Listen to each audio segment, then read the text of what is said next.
दोस्तों आज की वीडियो में हम आपको दिखाने जा रहे हैं दुनिया के 5 सबसे पागलपन से भरे हुए एक्सपेरिमेंट्स। ये एक्सपेरिमेंट्स इतने अनोखे, खतरनाक और इतने इनह्यूमन हैं कि आपके होश उड़ जाएंगे।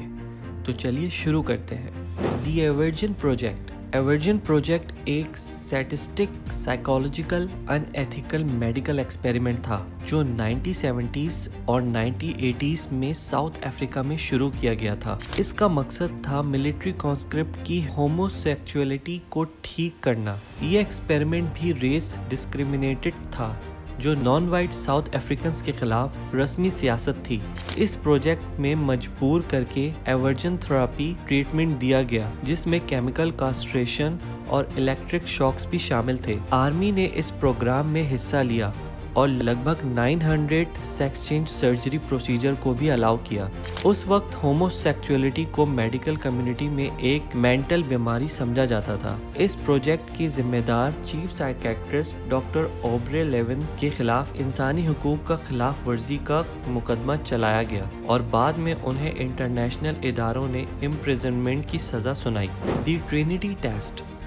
The Trinity test world war II के दौरान एक न्यूक्लियर एक्सपेरिमेंट था जो बहुत अहम था। अमेरिका को अपने लिए फौज में जंग के दौरान फ़ायदा हासिल करने की बहुत ज़रूरत थी, इसलिए उन्होंने मैनहट्टन प्रोजेक्ट को शुरू किया। ट्रिनिटी टेस्ट 16 जुलाई 1945 को न्यू मैक्सिको के डेजर्ट में हुआ जहां पे पहली न्यूक्लियर वेपन की एक्टिवेशन हुई। फिर यही बॉम्ब फैटमैन के नाम से कुछ ही दिनों बाद जापान के शहर नागासाकी पर गिराया गया जिससे 14,000 से ज्यादा डेथ्स रिपोर्ट्स हुई। Kola superdeep borehole.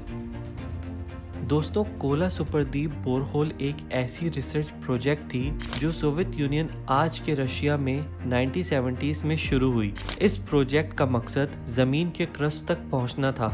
1994 में ज़मीन में एक ऐसा होल बनाया गया जो सिर्फ 9 इंच डायमीटर का था लेकिन 40,230 फीट तक गहरा था। ये दुनिया का सबसे गहरा होल बन गया। इस डेप्थ तक पहुंचने में लगभग 20 साल लगे, यहाँ तक कि ये ज़मीन के क्रस्ट से सिर्फ आधा फासला या उससे भी कम रह गया। इस प्रोजेक्ट के दौरान कुछ दिलचस्प चीजें भी सामने आईं। जमीन के अंदर तकरीबन 4 मील नीचे माइक्रोस्कोपिक प्लैंकटन के फॉसिल मिले। कोला होल को 1992 में छोड़ दिया गया जब ड्रिलर्स को ऐसे टेम्परेचर से सामना करना पड़ा जिसका उन्हें अंदाजा नहीं था।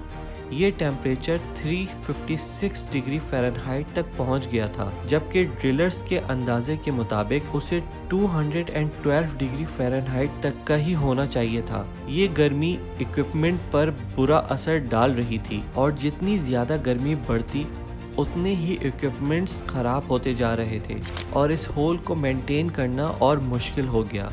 बार बार इक्विपमेंट फेलियर और लॉस की वजह से इस एक्सपेरिमेंट को रोक दिया गया। यूनिट 731। यूनिट 731 जो वर्ल्ड वॉर II के दौरान चल रही जापानीज आर्मी की एक secret research and development unit थी जिसमें घिनौने एक्सपेरिमेंट्स लोगों पर किए गए। इस यूनिट का लीडर शायरो इशी था जिन्होंने इसमें लगभग 250,000 औरतों, मर्दों और बच्चों पर एक्सपेरिमेंट्स करवाए सिर्फ साइंस की खोज के लिए। इस यूनिट के एक्सपेरिमेंट्स में मोस्टली अलायंस और रशिया से लिए गए प्रिजनर्स ऑफ वॉर और चाइनीज विक्टिम्स का इस्तेमाल किया गया। इसमें शामिल हुए एक्सपेरिमेंट्स में वाइवा सेक्शंस, बिना एस्थीसिया के जिंदा लोगों पर सर्जरी करना, अंगूठे काटना, जिस्म के अंदर ऑर्गन्स जैसे लिवर, लंग्स, दिमाग को काटना शामिल थे। इसके अलावा जिस्म के ऑर्गन पर असर डालने वाले डिजीज जैसे फ्रॉस्टबाइट, बायोलॉजिकल वॉरफेयर और वेपन जैसे फ्लेम थ्रोअर एंड ग्रेनेड्स का इस्तेमाल करके भी एक्सपेरिमेंट किए गए। यूनिट 731 के एक्सपेरिमेंट के दौरान बहुत से लोगों की मौत हुई और उन्हें एक्सट्रीम टॉर्चर झेलना पड़ा। ये एक्सपेरिमेंट्स ह्यूमन राइट्स की वायलेशन थी और इसके बाद इंटरनेशनल ऑर्गेनाइजेशन ने इनके खिलाफ कार्रवाई की, लेकिन इसके बाद भी कुछ लोगों को सज़ा नहीं मिली और कई छुपे रहे।